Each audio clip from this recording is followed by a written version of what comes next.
Today we're going to talk about global finance with electronic banking. So today's topic I'm going to discuss regarding for the difference of traditional bank, the neobank and digital bank. Secondly, we're going to differentiate about neobank and digital bank, and we're going to cite some advantages and disadvantages and how much the offered of interest rate they offered on its product. And also, we're going to give example of each product for neobank and digital bank presently in the Philippines. So, we're going to discuss also how will the traditional bank be able to compare with these new banking trends. So, for the fifth, we will discuss on also those kinds of bank if they are useful in transaction globally. And at the end of this presentation, I'm going to present my own opinion if those platforms are gonna be useful in the transaction globally. So lastly, after the presentation, I'm going to present also a brief history of about the Bitcoin and the latest trends, and I'm going to cite some examples also, and also the difference of the term of cryptocurrency, e-money, and digital money. So I'm going to give as well what is the impact in the financial system and in the economy. First, what is the difference of traditional bank, neobank, and digital bank? So here I'm going to provide the table. Sorry that I cannot share my presentations. So traditional bank, neobank, and digital bank, when it comes in the institution, traditional bank is a credit institution. Neobank, it comes in a payment institution. And the digital bank, the same with traditional bank, a credit institution. So in the service platform, traditional bank is usually a physical bank institution, just like what we have, for example, the Land Bank of the Philippines that we have there in the Philippines, the Metro Bank, those are those traditional bank by institution. And by service platform, the neobank is primarily digital or by applications. And the digital bank, this is more the transaction, it will be goes in online only. So for the time establishment for this three kind of bank, the traditional bank, it was a decade ago. So they come first before the neobank and digital bank, which is the neobank is only established around year 20s. And digital bank, I think based on my research, it comes around 90s, 1999 in Europe. So when it comes in the customer relationship, the traditional bank is a long term. It means they have a long-term relationship with the customers because, for example, those customers is come from business establishment or it's a big institution. And the neobank is a virtual and a complex and no longer contracts for the customers. So when it comes in the neobanks, they have more flexible because they just offer of certain products and services. That is, we're going to discuss in detail later for the succeeding discussion. And digital banking, in terms of customer relationship, they will provided by emailing or messaging or through by phone.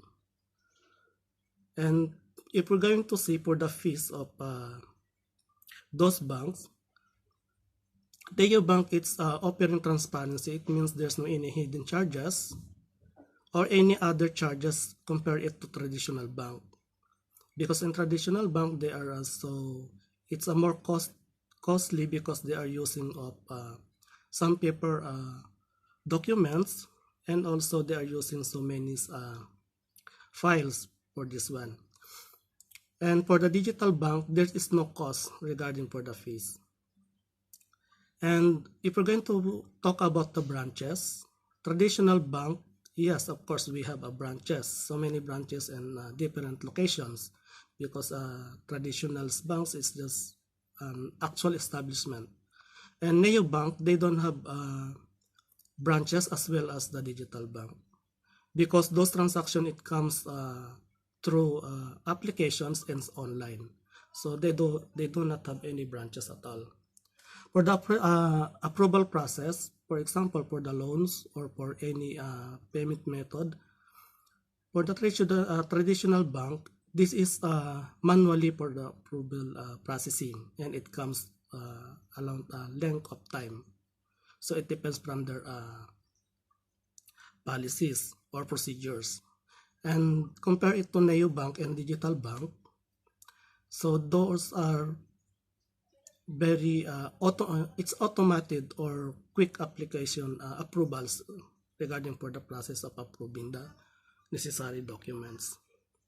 And secondly, we're going to provide a comparison of these three banks. So comparisons and offer provided. The example of neobank is a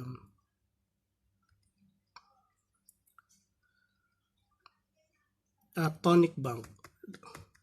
Example of neobank is the Tonic Bank. And we're going to give an example also the digital bank, which is the ING Bank and CIMB Bank. So for the comparison, when it comes in the returns, neobank, according to my research, it's offering for Tonic account 1% interest rate at the end of the day closing balance. And they have also the solo stash and group stash, which is offering 4.5% interest rate. For time deposit also, they have 9 months, 12 and 18 months time deposit, which is giving 4.5% for 9 months, 4.75% for 12 months, and 18 months, 5% for 18 months time deposit. That is for Tonic Bank. And 24 months also, they are giving 5.25%. I think for the comparison and service offer provided for this neobank and for the digital bank, what I find out for the digital bank, they are not offering time deposit. That is what I observing with them, because digital bank, they also offering interest rate for their depositor around 2.5% per annum, which is almost the same with the neobank. And CIB Bank, the same thing, 4.5% per annum. And one more advantage of the digital bank under the CIMB Bank, they have offering for 4.5 interest rate for minimum of 500 peso only, deposit for age 18 to 25 years old. So from CIMB Bank, they're offering to low rate of minimum in deposit to depositor, which is under of 18 years old and 25 years old only, which is they giving 4.5 interest rate for the low minimum deposit amount. That is the one advantage of digital bank under CIMB Bank. And they has also providing loan, and the loan amount that can be provided to the borrowers, it is offering of 1 million maximum loan amount. It comes in a minimum of 30,000 up to maximum of 1 million. Become in the 10 years, it comes 13 to 60 months. And one advantage for them, if you're going to settle those loans earlier than the agreement, they are not charging any early settlement fees.